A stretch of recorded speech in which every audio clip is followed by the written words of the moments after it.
백훈종의 전지적 비트코인 시점. 네, 반갑습니다. 오늘도 지난주에 이어서 이제 셀프 커스터디 그리고 비트코인 지갑에 관련된 속 시원한 Q&A를 좀 진행해 보려고 합니다. 여러분들께서 궁금해 하실 만한 그런 내용들을 우리 PD님께서 저한테 여쭤봐 주실 건데 제가 소상히 답변 드리도록 하겠습니다. 네, 대표님. 지난 영상에서 개인 지갑의 중요성을 설명해 주셨었는데 소유권과 상속 측면에서도 혹시 거래소 보관과 개인 지갑은 어떤 차이를 만드는지 궁금합니다. 굉장히 실용적인 질문이네요. 상속, 그러니까 비트코인을 내가 개인 지갑에 담는다는 거는 어떤 법적 보호를 받지는 못한다는 걸 의미를 하는 겁니다. 법적 보호를 버리고 오로지 나라는 그 개인의 주권을 선택을 하는 거죠. 그러므로 상속이라고 하는 거는 제도잖아요. 그 제도의 혜택을 받지는 못해요. 결국 내가 알아서 증여를 해주거나 알아서 상속을 해주는 거지, 만약에 내가 불의의 사고로 운명을 달리하게 됐을 때 내 자녀나 뭐 가족이 알아서 상속받게 되거나 이런 거는 좀 어렵다라는 말씀을 드리게 될 수밖에 없습니다. 개인 지갑에다가 비트코인을 넣어놓는다는 거는 자기 주권이에요. 그래서 내 가족들은 어떻게 보면은 내 개인 지갑에 담겨있는 비트코인을 당연히 못 찾아가는 게 맞죠. 아무리 가족이라 하더라도 결국 나 말고 다른 사람들은 다 남이잖아요. 그래서 개인 지갑에 담는다는 거, 그리고 그 시드 구문, 지갑에 들어갈 수 있는 비밀번호로 할 수 있는 시드 구문을 그 누구에게도 알려주지 않는다라는 거는 그만큼 철저한 자기 주권을 이제 가질 수 있는 행위이면 분명하나, 그만큼 내 주변 사람들, 가족들도 결국 나의 이 바운더리에서 배제해버리는, 그래서 내가 만약에 이거를 공개하지 않고 운명을 달리하게 됐을 때는 아쉽지만 가족들도 내 자산을 전혀 가져갈 수 없는 그런 문제에 봉착할 수밖에 없죠. 자, 이거는 그래서 선택입니다. 내가 이렇게 할 거냐 아니면은 이렇게 선택할 거냐 이렇게 선택할 거냐는 오로지 그 개인 지갑을 쓰는 사람의 선택이고, 물론 당연히 내 개인 지갑에 있는 비트코인이라 하더라도 내가 사후에 가족들이 가져갈 수 있게 해주고 싶다라고 하는 부분에 대한 솔루션도 충분히 마련이 되어 있습니다. 예를 들면 이런 거죠. 제가 사용하는 지갑 중에 비트키라는 게 있어요. 옛날에 스퀘어사였는데 지금은 블록사로 이름 바뀐 그 잭 돌시가 운영하는 회사에서 만든 개인 지갑이 비트키인데, 이 비트키가 가지고 있는 중요한 기능줄 중에 하나가 가족들의 지문을 추가할 수가 있습니다. 그래서 비트키 기계를 보시면은 이렇게 육각형으로 생겼는데 중간에 지문을 찍을 수 있는 버튼 같은 게 있고요. 내 지문을 거기에 등록을 하는 거거든요. 그러면 오로지 나만 내 지문만 거기에 딱 닿았을 때 비트코인을 뺄 수가 있어요. 근데 이 지문의 주인을 나 말고도 몇 명을 더 추가할 수가 있는 거죠. 내가 만약에 운명을 달리하면은 그 지문을 미리 등록해 놓은 가족이겠죠. 이제 저 같은 경우에는 뭐 제가 믿는, 제가 뭐 운명을 달리하면 당연히 가져가야만 하고, 또 그러기 전에도 원하면 언제든지 가져가셔도 괜찮은 분들, 이런 분들의 지문을 미리 등록을 해놨죠. 그러므로 이제 이런 분들을 미리 등록할 수 있다라는 그런 형태의 지갑들이 많이 있습니다. 이거를 이제 좀 더 고급 용어로 멀티시그라고 하는데, 시그네처, 우리 비트코인 지갑이 하는 일은 서명을 해주는 일이에요. 결국 비트코인은 저 비트코인 블록체인 위에 들어있는데 거기에 들어갈 수 있는 열쇠 같은 게 시드 구문이거든요. 그 시드 구문을 나만 가지고 있는 거잖아요, 결국. 그 열쇠를.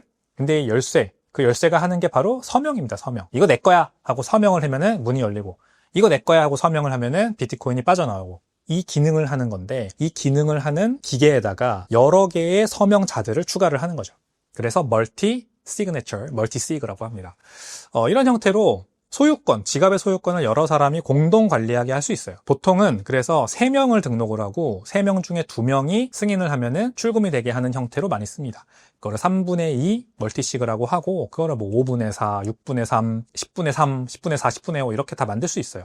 설정하기 나름이고, 결국 나 혼자만이 사는 세상이 아니잖아요. 우리 가족 공동체 또는 내가 믿는 지인까지 이런 형태의, 우리가 살아가면서 사회생활을 하다 보면 어쩔 수 없이 필연적으로 가져야만 하는 여러 공동체에서 비트코인을 공동 관리해야 하는 상황에서도 소유권을 단 한 사람만이 지배하지 않는 그런 형태의 지갑이 존재를 하는 거죠. 그래서 이제 질문으로 돌아가면 상속할 수 있는 것도 다 방법이 있습니다. 그렇게 공동 관리를 하는 지갑에다가 비트코인을 넣어놨다면 결국 제가 운명을 달리했을 때 그 비트코인의 소유권이 그 미리 등록을 해놓은 사람들한테 자동으로 넘어가게 하는 그런 소유권이 넘어가는 상속 기능도 지갑들에 지금 들어가 있는 게 있고요. 제가 대표적으로 말씀드린 비트키 같은 지갑이 상속 기능이 존재를 해요. 6개월이라는 시차를 두고 제가 상속을 하겠다, 이 사람한테. 그래서 이제 아까 말씀드린 것처럼 지문을 등록을 하잖아요. 그러면 그 상속인이 되는 겁니다. 그 사람이 제가 6개월 뒤에 이 사람이 비트코인을 받을 수 있게 설정해놓고 이제 그 6개월 동안 계속해서 알람이 가게 할 수 있어요. 당신이 상속을 받도록 지정이 되었습니다. 맞다면 OK를 누르세요. 틀리다면 아니라고 눌러주세요. 그리고 저도 제가 만약에 잘못 설정을 하고 뭐 마음 바뀔 수도 있으니까 6개월이라는 기간을 두는 겁니다. 6개월 그 기간 내내 저한테 계속 알람이 와요. 상속인으로 이 사람이 설정되었습니다. 이 사람한테 주는 게 맞나요? 금액 맞나요? 이런 식으로 계속해서 그 텀을 두고 양측한테 계속해서 알람이 가다가 그동안에 아무런 조치가 없으면 6개월 뒤에 정확히 그 사람의 지갑으로 비트코인이 싹 넘어가는. 지갑 간 이동은 결국 법적으로는 아무런 조치가 없었지만 상속이거든요. 증여이자 상속입니다. 그러므로 회계사들과 변호사들이 이거를 세금 납부도 하고 그다음에 공식적으로 신고를 하는 게 중요하잖아요. 그래서 지갑에 이제 파트너십으로 붙어 있는 회계사, 변호사, 사무실들이 이제 연계가 되어서 자, 지갑 간 이동이 있었고요. 이거 증여 상속입니다. 이거를 이제 어떻게 처리해 드릴게요. 이런 식의 서비스까지 연계가 되는 비트코인 지갑들이 지금 현재 진화를 하고 있는 중이다. 이렇게 보시면 되겠습니다. 자, 거래소 같은 경우에는 이제 가장 간단하게 상속을 할 수가 있어요. 거래소 계정이 제가 있잖아요. 그리고 제가 다 그 계정을 만들 때 신원 인증을 해놨기 때문에 제가 만약에 운명을 달리해서 그 계정에 들어있는 비트코인이 갑자기 오리무중이 되어버렸다. 주인이 없는 상태가 돼버렸다. 그러면 이제 그 가족들이 상속인이죠, 말하자면. 상속인들이 증빙 서류를 가져와서 거래소에다 요구를 할 수 있습니다. 이거 우리 아버지, 우리 어머니 건데 제가 상속인입니다. 그러므로 저한테 주십시오라고 하면은 이제 거래소에서 증빙 절차를 거쳐서 상속인에게 계정에 들어있는 비트코인을 내어줄 거예요. 이거는 다 이제 거래소가 기존 은행들이 하고 있는 상속 절차의 프로시저를 그대로 가져와서 이제 자체적으로 도입을 한 겁니다. 여러 번 말씀드리고 있지만 거래소는 아직까지 준금융기관의 지위를 얻지 못했고 그냥 하나의 민간 사기업으로서 큰 금액의 자산을, 고객의 자산을 다루는 그런 형태의 이렇게 애매한 위치에 있는 그런 서비스를 보시면 됩니다. 그래서 법적으로 거래소가 상속인에게 이렇게 은행처럼 자동적으로 이렇게 처리를 해주고 상속이 진행이 되고 이런 게 아니라 그냥 은행이 하고 있는 그 시스템을 답습해와서 거래소 자체적으로 이 고객들을 위해서 편의성 있게 제공을 해준다는 거.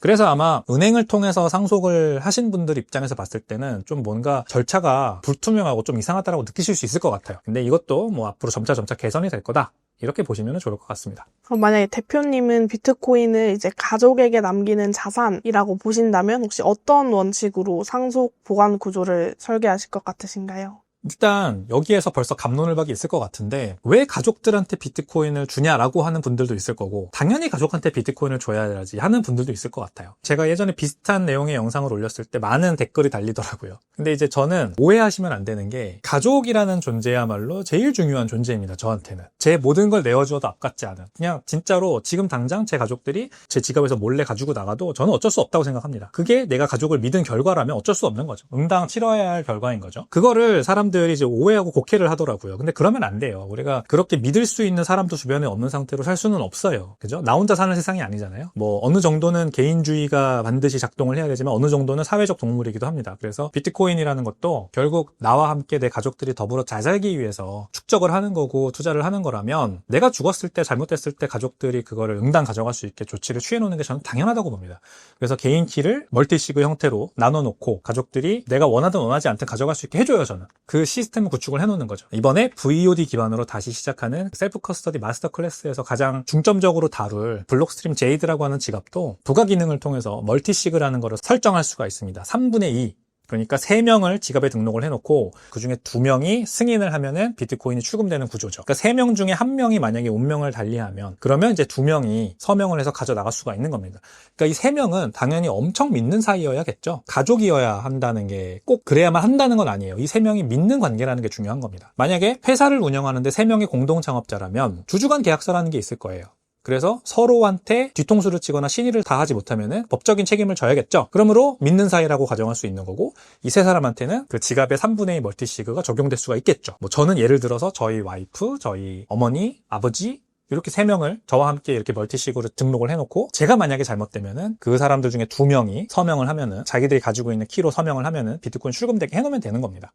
선택이에요, 결국. 나는 절대 못 믿겠다. 예를 들어 우리나라에서도 비트코인 지갑에다가 비트코인을 넣어놨는데 나 몰래 내가 믿었던 친척이나 아니면 심지어 자식이 비트코인을 몰래 빼나가서 잠적하는 일이 있었다. 이런 이제 사건, 사고들이 있어요. 말하자면 불의의 사고인 거죠. 가족들이나 주변 지인들을 믿었던 분들이긴 한데 어떻게 하겠습니까? 본인이 믿었던 건데. 그거는 비트코인의 잘못이 아니에요. 그건 비트코인 지갑이나 셀프커스 자체 문제가 아니라 본인이 너무 믿어선 안 될 사람을 믿었기 때문에 발생한 말하자면 사고 같은 겁니다. 내가 비트코인을 어떻게 가족과 나눌지를 생각하기 전에 내가 정말 충분히 믿을 수 있느냐 이걸 먼저 결정을 하는 게 저는 먼저인 것 같아요. 그 다음에 방법은 다 있어요. 멀티시그를 쓰고 또 멀티시그랑 조금 유사하지만 다른 개념인 MPC 멀티 파티 컴퓨테이션이라고 하는 또 공동 지갑 관리 기술도 있고 여러 가지 기술들이 있는데 이런 것들을 사용하는 방법들은 지갑들이 다 이미 적용을 해놨으니까 결국 먼저 선행되어서 내가 결정해야 될 거는 내가 정말 믿는가. 그 사람들이 설령대 뒤통수를 치더라도 어쩔 수 없다, 이거는 내 결정이었기 때문에 어쩔 수 없다라고 생각할 만큼 그들을 믿는가 라고 하는 거가 먼저 결정이 돼야 될 것 같아요. 그런 결정을 할 수 없다면 사실 비트코인을 혼자 지키는 것도 어려울 겁니다. 아무도 믿지 못한다는 거잖아요. 내가 살면서 그 누구도 믿지 못하고 나만 오로지 믿고 산다? 기술적으로는 더 완벽할 수 있으나 결국 내 재산을 지키는데 그만큼 어려운 길도 없다라는 걸 또 말씀드리고 싶어요. 우리 모두가 다 돈을 벌고 재산을 축적하고 재산을 벌고 지키고 이 모든 것들이 다 남과 같이 있을 때 훨씬 더 쉽고 효용이 배가 되고 그러면서 더 오히려 좋은 일이 많이 찾아오고 돈도 더 많이 벌리고 이렇게 되는 거지, 오로지 아무도 주변 사람 못 믿고 나만 돈을 벌고 그 돈이 오로지 내 거여야만 하고 그렇게 삶을 사는 것도 굉장히 비운의 삶이다. 저는 이렇게 생각을 합니다. 대표님 얘기를 듣다 보니까 제가 고민이 생긴 게 있었는데, 비트코인은 그러면 가지고 있다고 생각을 하시나요? 아니면 관리를 하고 있다고 생각을 하시는 편이신가요? 철학적인 질문이군요. 저는 관리를 하고 있다고 생각을 합니다. 비트코인이라는 게 존재하는 게 아니거든요. 기술적으로 설명을 먼저 드리면 비트코인이라고 하는 눈에는 보이지 않는 동전이 블록체인 어딘가 있다고 생각하면 안 돼요. 그게 아니라 비트코인은 하나의 컨셉이에요. 어떤 컨셉이냐? 내가 누군가에게 비트코인을 얼마를 보냈다. 또는 내가 누군가로부터 비트코인을 얼마를 받았다. 그 숫자가 저 사람과 나 사이의 트랜잭션, 거래가 일어났다라고 하는 그 원장 자체가 비트코인이거든요. 그래서 이 개념을 사람들이 이해하기 전에는 좀 헷갈려 하는 거죠. 비트코인이라는 게 도대체 뭐지? 물리적인 존재는 없는 건 알겠어요. 인터넷상에만 존재하는 건 알겠는데, 그러면 뭔가 옛날에 리니지나 바람의 나라 같은 게임을 하면은 거기 안에서도 아이템이 어쨌든 눈에 보이는 형태로 존재는 하잖아요. 실제 하진 않지만. 그런 거 같은 건가?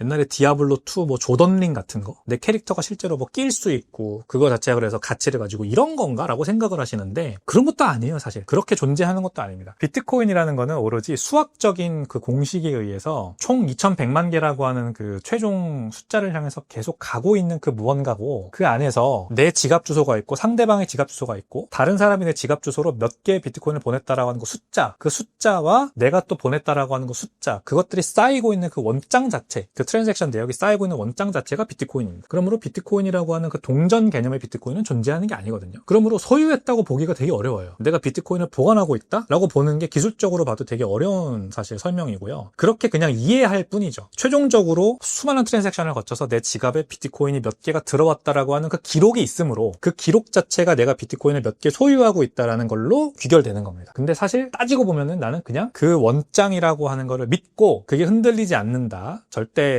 거짓말이 아니다라는 걸 믿고 원장에 담겨있는 내가 최종적으로 비트코인을 몇 개 받았다라고 하는 그 기록을 관리하고 있을 뿐이죠. 왜?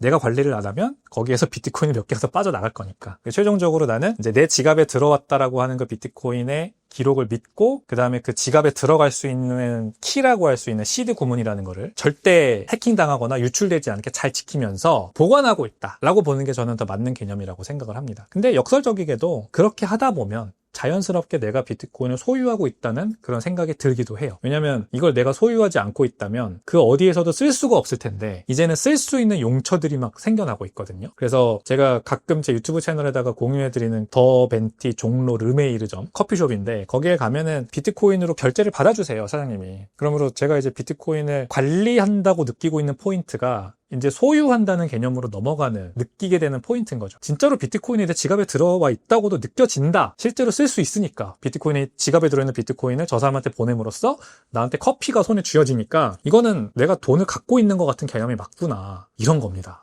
그래서 비트코인의 순환 경제라고 하죠. 실제로 내가 비트코인을 어딘가에 쓸 수 있는 그 순환 경제, 그게 이제 점점 커지면 커질수록 이제 관리의 개념이 소유의 개념으로 더 많이 바뀔 거라고 생각을 하고요. 그게 지금 뭐 잭 돌시의 그 블록 같은 회사가 전 세계에 있는 가장 유명한 포스기 중에 하나인데, 그 포스기에서 비트코인으로 결제를 받을 수 있는 기능을 넣은 이유라고 저는 생각해요. 쓰는 사람 입장에서는 그냥 평소처럼 카드 긁었는데, 결제를 받는 자영업자 사장님 입장에서는 비트코인으로 받을 수 있는 거죠. 그 즉시 포스기에서 거래가 일어나므로. 그러면은 쓰는 사람 입장에서는 비트코인은 모아서 사서 가지고 있다가 쓰고 이런 번거로움 없이 그냥 쓰면 되고, 자영업자 입장에서는 그 돈을 받아서 다시 거래소에 가서 비트코인을 사는 번거로움 없이 그냥 비트코인으로 받을 수 있으니까 비트코인 순환 경제가 이 안에서 이제 만들어지게 되는 겁니다. 그러면은 비트코인이 또 소유의 개념으로 성장을 하는 거죠. 네, 이렇게 생각을 하시면 좋을 것 같습니다. 그럼 마지막으로 이제 장기적으로 비트코인을 관리해 나갈 시청자분들에게 꼭 알려주고 싶은 가장 중요한 한 가지가 있다면 무엇일까요?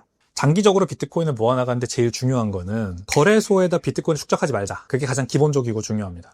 거래소는 비트코인 외에도 나머지 알트코인들이 너무 많이 거래가 되고 있고 그 서비스 자체가 거래를 위한 목적으로 만들어진 서비스예요. 많은 투자자들에게 거래를 종용합니다. 더 많이 트레이딩을 해라. 그러니까 마치 증권사나 자산운용사가 주식 가격이 올라가든 내려가든 상관없이 그냥 여러분들이 주식을 많이 트레이딩하면 할수록 그들은 더 많은 수수료를 가져가니까 좋은 것처럼, 그래서 자꾸 샀다 팔았다를 종용하는 것처럼 거래소도 똑같아요. 태생적으로 여러분들이 거래소에서 비트코인을 축적하길 바라지 않고 사라 하다가 팔아라 하는 샀다 팔았다를 종용하게 되는 게 이 거래소라는 서비스의 숙명입니다. 그래서 거래소에 비트코인을 놔두면 자꾸 FC 알람도 받고 카카오톡 메시지도 받고 이메일도 받고 온갖 뉴스를 막 나도 모르는 새에 섭렵하게 돼요.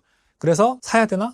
팔아야 되나? 또는 비트코인 외에 나머지 알트코인들도 거래를 좀 해봐야 되나? 뭐 부가 기능을 이용을 해봐야 되나? 뭐 샀다 팔았다 자동으로 해준다라고 하는, 또는 스테이킹을 넣으면 뭐 이자를 준다고 하는 이런 기능, 이런 것들을 나도 모르게 막 알게 되면서 쓰게 되는 투자의 최악의 길로 빠지게 됩니다. 투자는 아주 오랜 기간 동안 아무것도 하지 않는 게 제일 잘하는 겁니다. 그게 제일 하기 어려운 거고 그게 제일 잘하는 건데, 거래소는 태생적으로 그거를 절대 선호하게 만들지 않아요. 그러므로 거래소에서 벗어나는 게 중요하다. 단지 해킹이나 파산이나 이런 최악의 상황을 가정하지 않더라도 그냥 비트코인 투자에 성공하려면 비트코인 개인 지갑으로 비트코인을 빼놓는 게 제일 좋습니다. 다시 한번 강조드리지만 전 세계에 있는 많은 유명한 성공한 투자자들은 어떤 능력에 탁월하다? 아주 오랫동안 아무것도 하지 않는 능력에 탁월한 사람들이, 그 대상이 비트코인이 꼭 아니어도 우량주여도 그렇고 뭐 금이어도 그렇고 부동산이어도 그렇고 아주 오랫동안 가만히 놔둔 사람들이 가장 많은 돈을 법니다. 비트코인도 그렇게 투자해야 되고, 그러므로 개인 지갑을 쓰는 게 더 유리합니다. 그래서 장기 투자하시려면 셀프 커스터디, 개인 지갑을 배우는 거는 뭐 거의 필수 불가결로 같이 해야 되는 거다,